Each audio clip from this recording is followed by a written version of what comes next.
मिट्टी की महिमा कविता के पदों की व्याख्या देखते हैं। निर्मम कुम्हार की थापी से कितने रूपों में कुटी पीसी हर बार बिखरी, किंतु मिट्टी फिर भी तो नहीं मिटी। यहाँ पर कुम्हार को निर्मम कहा गया है। निर्मम मतलब जिसमें दया नहीं होती है। उसे इसलिए निर्मम कहा गया है क्योंकि वह मिट्टी को कूट पीस कर, गला कर, पैरों तले रौंद कर अपने बर्तन या वस्तुएं बनाने के लिए तैयार करता है। और जब वह वस्तुएं बनाता है तो वह अपने मनचाहे आकार में बनाने के लिए उसे ठोकता पीटता है। अंदर से उसको आकार देता है, बाहर से उसको ठोकता पीटता है और उसके बाद धूप में सुखाता है। धूप में सुखाने के बाद उसको आग में पकाता है।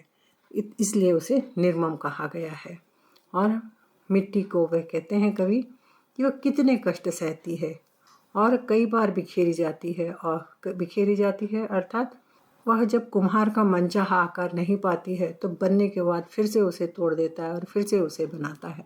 लेकिन बार बार मिटाकर, तोड़कर, इतने कष्ट सहकर भी मिट्टी अंत में कुछ न कुछ बनती ही है। उसका अस्तित्व कभी भी खत्म नहीं हो जाता। आगे है, आशा में निश्चल पल जाए, छलना में पड़कर छल जाए, सूरज दमकी तो तप जाए, रजनी ठुमकी तो ढल जाए।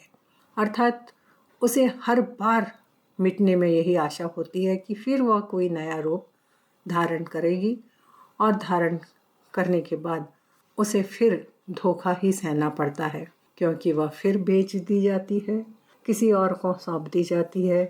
कुमार इतना कष्ट उसे देकर जो कुछ भी बनाता है उसे अपने पास नहीं रखता, उसे कुछ पैसों में बेच देता है।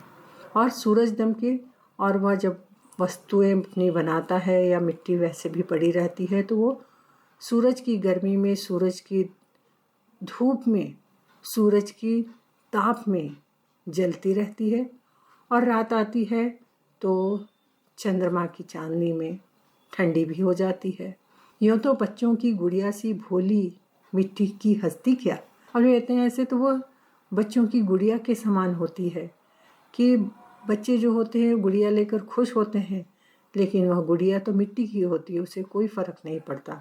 और वैसी ही भोली भाली मिट्टी होती है, उसका कोई अस्तित्व नहीं होता।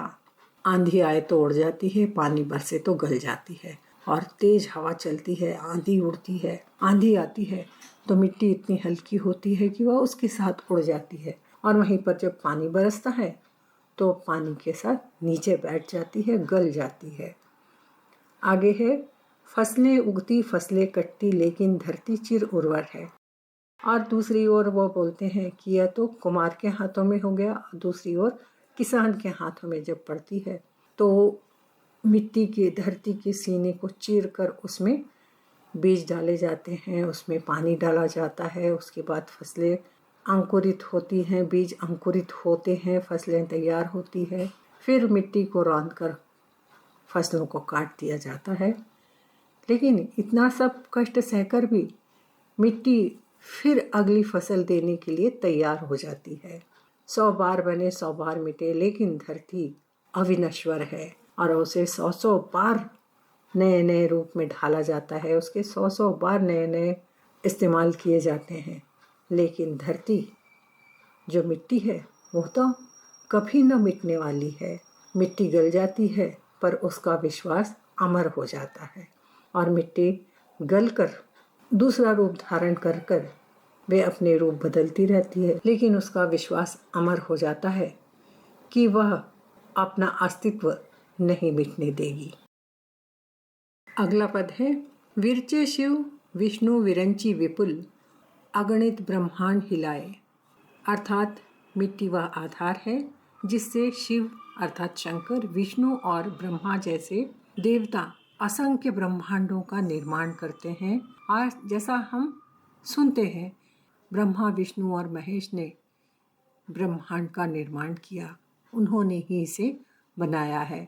और यह मिट्टी ही है जो प्रलय को अपने आलिंगन में समेट लेती है, अर्थात प्रलय को गले लगा लेती है। पालने में प्रलय झुलाया है, गोदी में कल्प खिलाए हैं। अर्थात मिट्टी प्रलय, आंधी, तूफान सबको अपने में समेटे हुए रहती है और इस प्रकार वह नए युग का निर्माण करती है। वह हमेशा सृजन करती है।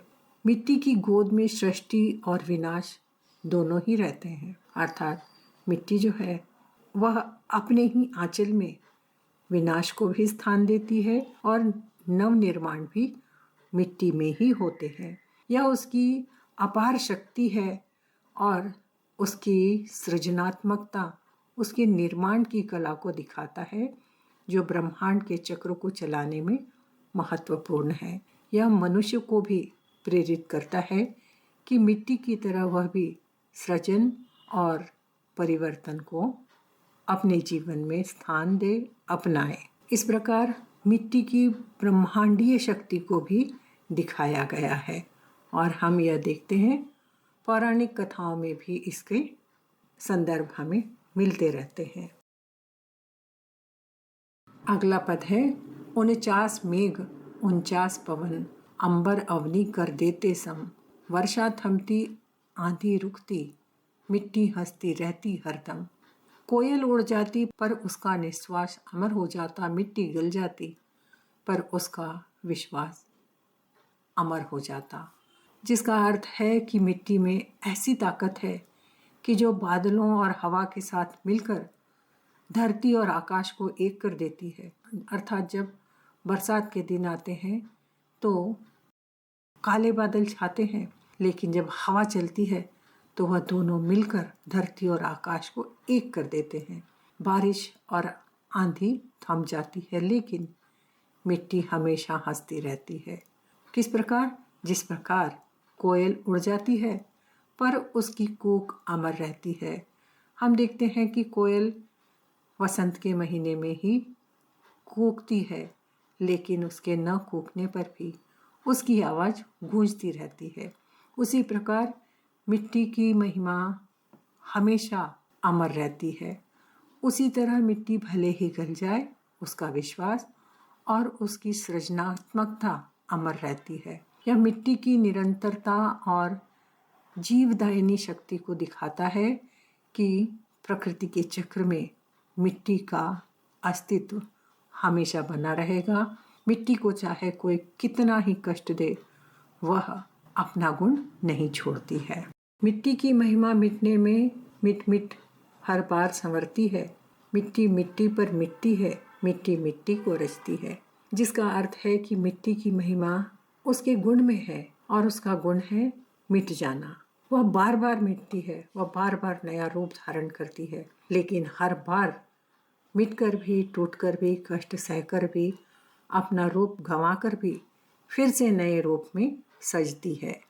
मिट्टी अपने ऊपर मिटकर नया सृजन करती है और जब मिट्टी को कुछ बनाकर तोड़ा जाता है तो वह फिर से मिट्टी में मिल जाती है और वो अपनों में मिलकर फिर से नया रूप धारण करती है। यह उसका जीवन चक्र है, वह यही करती रहती है, वह यही उसका जीवन है। मिट्टी है, फिर मिट्टी में मिलती है, फिर नया रूप धारण करती है, जिससे उसका निर्जीव होकर भी उसमें जीवन है। और यही जीवन दर्शन प्रस्तुत करता है कि विनाश में ही सृजन है, कि कोई चीज़ अगर हम नया बनाना चाहते हैं, पुरानी चीज़ का अस्तित्व कम हो जाता है या विनाश के बाद ही नया कुछ सृजन होता है। मिट्टी का यह गुण उसे जीवन का आधार बनाता है और मिट्टी का यही गुण है मिट जाना, जिसके कारण वह अमर है। अगला पद है मिट्टी में स्वर है, संयम है, होनी अनहोनी कह जाए, हंसकर हलाहल पी जाए, छाती पर सब कुछ सह जाए। जिसका अर्थ है मिट्टी में जीवन का स्वर और संयम है। भविष्य की होनी अनहोनी को वह बता सकती है और वह हंसते हुए भी हलाहल अर्थात जहर भी पी लेती है और हर कठिनाई को सह लेती है, तभी तो वह नया रूप धारण करती है। हम देखते हैं मिट्टी को कुछ नया आकार देने या सुंदर रूप देने के लिए उसको कितने कष्ट सहने पड़ते हैं और यह कठिनाई है उसकी। यह कठिनाई सहकर वह नया रूप धारण कर लेती है। लेकिन यूं तो ताशों के महलों से मिट्टी की वैभव बस्ती क्या, भूकंप उठे तो ढह जाए, बूढ़ा आ जाए तो बह जाए। लेकिन उसकी बस्ती, उसका घर ताश के महलों के समान नाजुक है। ताश अर्थात स्पेड जो होते हैं, पत्ते जो खेले जाते हैं, उसके जो घर बनाए जाते हैं पत्तों को जोड़ जोड़ कर, उसी के समान वे उसकी बस्ती भी होती है कि हल्की सी हवा चले या धक्का लग जाए तो वो भरभरा के गिर जाते हैं। इतनी नाजुक उसकी बस्ती है, उसके रहने का स्थान है, जो भूकंप या बाढ़ में नष्ट हो सकती है। यह मिट्टी की नश्वरता और उसकी सहनशीलता, हम देखते हैं कि यहाँ उसको विरोधाभास दिखाया गया है कि एक ओर तो वह अमर है और दूसरी ओर उसकी सहनशीलता है, जिसके कारण ही वह कभी भी न मिटने वाली है। यह मानव जीवन को भी दिखाता है कि कठिनाइयाँ जो सहता है, कठिनाइयों को सहता है पर नश्वर है। बूढ़ा आ जाए अर्थात बाढ़ आ जाए तो वह बह भी जाती है। इस प्रकार हम देखते हैं कि कवि ने मिट्टी की जो महिमा है यहाँ पर विशेष अर्थों में बताया है। आगे है, लेकिन मानव का फूल खिला, अब से आकर वाणी का वर, विधि का विधान लुट गया, सर्ग अपवर्ग हो गए निछावर। मिट्टी तो मानव जीवन का आधार है। अगर मिट्टी ना हो तो मनुष्य का जीवन ही नहीं है, क्योंकि हम सब कुछ अपने जीवन के लिए मिट्टी से ही प्राप्त करते हैं, जिससे मानवता का फूल खिलता है।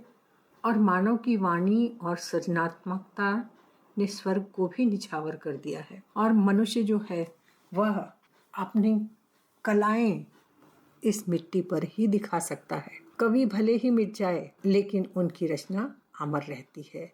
उसी तरह मिट्टी गल जाती है पर उसका विश्वास, उसकी रचनात्मकता अमर रहती है। यह मिट्टी और मानव की रचनात्मकता को दर्शाता है, जो समय के साथ भी नहीं मिटते हैं। जिस प्रकार मनुष्य के जो कर्म होते हैं उसके नहीं रहने पर भी उसे कर्मों से याद किया जाता है। बहुत सारे साहित्यकार होते हैं जो जीवित नहीं रहते हैं, लेकिन वे अपनी रचनाओं के माध्यम से अमर हो जाते हैं। उसी प्रकार मिट्टी को भी कवि ने वैसा ही बताया है कि मिट्टी रहे न रहे, लेकिन उसकी रचनात्मकता के कारण वह सदैव अमर है। तो प्रश्न पत्र में आपको सबसे पहला प्रश्न आता है। प्रश्न 1, एक शब्द या वाक्य में उत्तर लिखिए। 10 × 1 = 10। एक अंक के लिए 10 प्रश्न दिए जाएंगे। 10 प्रश्नों के उत्तर एक शब्द, वाक्यांश या वाक्य में लिखना है। अगर आपके उत्तर एक शब्द लिखने से पूरा होता है तो आपको वाक्य लिखने की आवश्यकता नहीं है। और साधारणतः पहले प्रश्न में ऐसे ही प्रश्न बनाए जाते हैं जिनके उत्तर केवल एक शब्द में होते हैं। तो यहाँ आप देख रहे हैं कि किस प्रकार से प्रश्न बनाए गए हैं और उनके उत्तर क्या हैं, और ये सभी संभावित प्रश्न हैं। इनके अतिरिक्त भी आपको परीक्षा में प्रश्न पूछे जा सकते हैं। यह केवल आपको अच्छी तरीके से समझ में आ जाए, इसके लिए यह प्रश्न बनाए गए हैं। तो आप देख रहे हैं कि उनके उत्तर किस प्रकार लिखना है। प्रश्न पत्र में दूसरा प्रश्न आता है, ससंदर्भ व्याख्या कीजिए। कोई दो, 2 × 7 = 14। तो 4 में से 2 पदों की ससंदर्भ व्याख्या करना है। लेकिन यहाँ आपको इस बात का ध्यान रखना है कि प्रश्न 2 को 2 भागों में बांटा जाएगा। पहला मध्यकालीन या भक्तिकालीन कविता और दूसरा आधुनिक कविता। तो दोनों में से आपको एक एक प्रश्न करना है, ससंदर्भ व्याख्या करना है। जैसे कबीरदास के दोहे, रहीम के दोहे, मीराबाई के पद, तुलसीदास के दोहे, इस प्रकार, या बिहारी के दोहे, वृंद के दोहे, इस प्रकार मध्यकालीन कविता में से ससंदर्भ व्याख्या होगी। लेकिन दोनों की ही फॉर्मेट एक जैसा रहेगा। और यह बात आपको ध्यान रखना है कि दोनों भागों में से आपको एक एक पद की ससंदर्भ व्याख्या करना है। आप ऐसा नहीं कर सकते हैं कि मध्यकालीन कविता के दोनों ही पदों की व्याख्या कर दी जाए या आधुनिक कालीन कविता के दोनों ही पदों की व्याख्या कर दी जाए। ऐसे करने से आपके अंक कट जाएंगे। तो आपको इस बात का ध्यान रखना है कि दोनों में से एक एक किया जाए, लेकिन फॉर्मेट एक ही रहेगा, समान रहेगा। तो यहाँ आप फॉर्मेट भी देख रहे हैं। पहला पद होता है संकेत, जिसके लिए पहला पद का पहला शब्द, बीच में डैश डैश करके अंतिम शब्द, जिससे यह अच्छे से समझ में आ जाए कि आप कौन से पद की व्याख्या कर रहे हैं। और उसके बाद आप देख रहे हैं स्क्रीन पर फॉर्मेट बना दिया गया है। अब हम आगे बढ़ते हैं प्रश्न 3 की ओर, जो होगा सारांश लिखकर विशेषताओं पर प्रकाश डालिए। कोई दो, 15 × 2 = 30। तो यहाँ पर आपको कविता का नाम लिया जाएगा, जिसकी आपको सारांश लिखकर विशेषताएं लिखना होगी। या दूसरा प्रश्न आ सकता है कि किसी कविता का प्राकृतिक सौंदर्य लिखिए, या जो कविता है उसमें कोई वीरता की कविता है तो वीरता का सारांश लिखिए, या कविता के आधार पर किसी चीज की महिमा मंडन किया गया है तो महिमा का वर्णन कीजिए और उसकी विशेषताएं लिखिए। तो इसके लिए आपको 3 प्रश्न दिए जाएंगे, 3 में से किन्हीं 2 के उत्तर आपको लिखना होगा। तो आगे हम इसका फॉर्मेट देख लेते हैं कि सबसे पहला बिंदु होता है शीर्षक, जो शीर्षक आपको प्रश्न के आधार पर लिखना होगा कि जो भी कविता आपको सारांश के लिए लिखने के लिए पूछी गई है वैसा आप शीर्षक बनाएंगे। उसके बाद रचनाकार का संक्षिप्त परिचय लिखेंगे। तीसरा बिंदु होगा सारांश, तो पूरे चैप्टर का सम्मिलित विस्तार से सारांश लिखना होगा। इसके लिए आप जो ससंदर्भ व्याख्या में पदों की व्याख्या की गई है उसका सहायता लेकर सारांश बहुत आसानी से लिख सकते हैं। और विशेषता की हर पदों में हमने दी है कि क्या विशेषता है, वैसे ही संकलित रूप से आप उसकी विशेषता तैयार कर सकते हैं कि कवि क्या संदेश दे रहे हैं और उससे हमें क्या सीख मिलती है। तो यह हो गया तीसरा प्रश्न कि किस प्रकार से उसका उत्तर लिखा जाएगा। और अगर मैं यहाँ सारांश लिखूंगी सभी पदों को संकलित रूप से तो वीडियो अननेसेसरी लंबी हो जाएगी, क्योंकि सभी कुछ आपके लिए वीडियो के पहले भाग में उपलब्ध है। शिव मंगल सिंह सुमन द्वारा लिखी गई कविता मिट्टी की महिमा में मिट्टी की महिमा का गुणगान किया है। कवि ने कहा है कि सब कुछ सहकर, कूट पीस कर, बिखेरी जाकर भी मिट्टी जीवन ही देती है।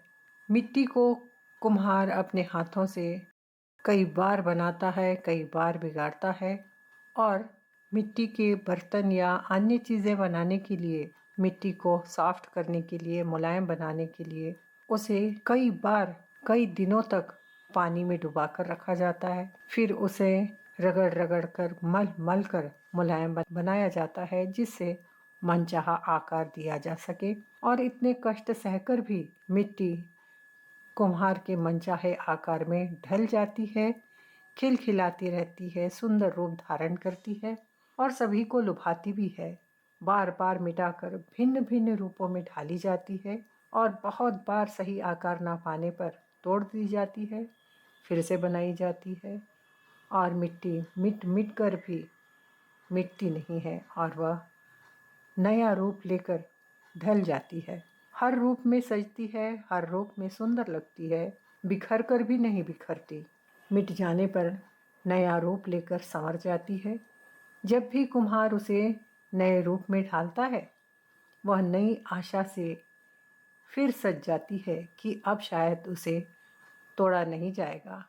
जब कोई विश्वास देता है तो वह विश्वास के साथ कई बार धोखा भी खा जाती है। सूरज के साथ उसकी गर्मी में तपती है और रात के साथ ठंडी हो जाती है। बच्चों के खिलौने सी, भोली गुड़िया सी मिट्टी की अपनी कोई हस्ती, कोई इच्छा नहीं है। आंधी उसे उड़ा ले जाती है और बरसात उसे गला देती है। कवि कहते हैं कि मिट्टी की स्वयं की इच्छा नहीं है, उसका स्वयं का कुछ अस्तित्व नहीं है।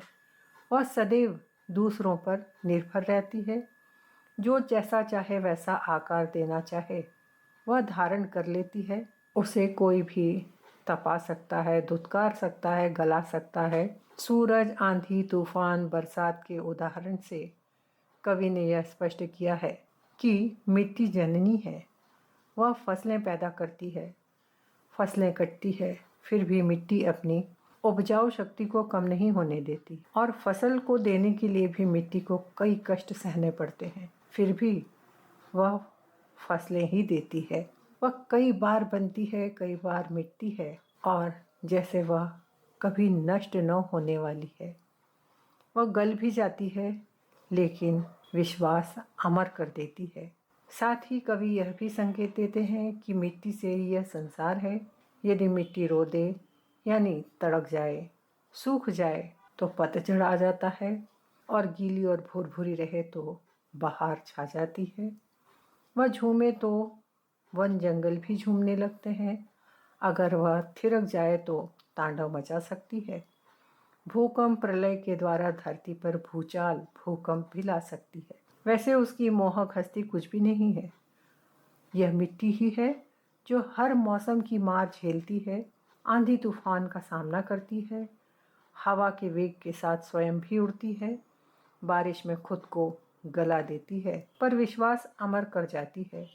इस प्रकार कवि इस कविता के माध्यम से मिट्टी का गुणगान कर रहे हैं। अब हम विशेषता देखते हैं कि इस कविता के माध्यम से कवि ने समाज में औरतों की महिमा को दर्शाया है, महिलाओं का गौरव बढ़ाया है कि प्रकृति ने किस प्रकार मिट्टी और महिला को समान बनाया है। मिट्टी की तरह नारी भी हर बार हर सांचे में ढली जाती है और छली जाती है, बिखेरी जाती है, पर हर बार स्वयं को समेटकर नए रूप में ढल जाती है। मिट्टी की तरह नारी भी सृजनशील है। मिट्टी की तरह वह भी जीव का पोषण करती है। मिट्टी की तरह वह भी धैर्यवान सहनशील है। मिट्टी की तरह वह भी मार झेलती है, कष्ट झेलती है, पर यह भी सच है कि यदि नारी खुश है तो संसार सुखमय है। यदि नारी क्रोधित हो जाए तो वह प्रलय भी ला सकती है, जिस प्रकार मिट्टी भूकंप लाती है। तो इस प्रकार इस कविता का सारांश और विशेषता हमने यहाँ देखी। अब हम अन्य पाठ्य सामग्री की ओर बढ़ते हैं। आगे हम चौथे प्रश्न की ओर बढ़ते हैं। टिप्पणी लिखिए कोई एक 6 × 1 = 6। कोई दो शीर्षक दिए जाएंगे, दो में से किसी एक पर आपको टिप्पणी लिखना है। तो यहाँ फॉर्मेट दिया गया है, किस प्रकार होगा। शीर्षक लिखेंगे कि आप दो से शीर्षक में से प्रश्न में से कौन से शीर्षक की व्याख्या टिप्पणी लिख रहे हैं। शीर्षक हो जाएगा, आप शीर्षक का परिचय दिया जाएगा, जिसमें आपको किताब का, चैप्टर का और रचनाकार का नाम लिखना होगा, और अगला बिंदु होगा टिप्पणी या शॉर्ट नोट। तो आपको 6 मार्क्स के लिए लिखना होगा मुख्य बातें। कई बार ऐसे भी शीर्षक दे दिए जाते हैं जिसमें बहुत कुछ लिखने के लिए हमारे पास मटेरियल होता है, लेकिन हमें यहाँ इस बात का ध्यान देना होता है कि 6 अंक के लिए ही है, तो हमें 2 पेज 2.5 पेज भर के लिखने की आवश्यकता नहीं है, क्योंकि ये प्रश्न ही सिर्फ 6 मार्क्स के लिए। आप कितना भी लिख देंगे तो 6 से ज़्यादा आपको नहीं मिलेंगे, तो इस बात का हमें ध्यान रखना है। तो ये आपको चौथा प्रश्न समझ में आ गया होगा।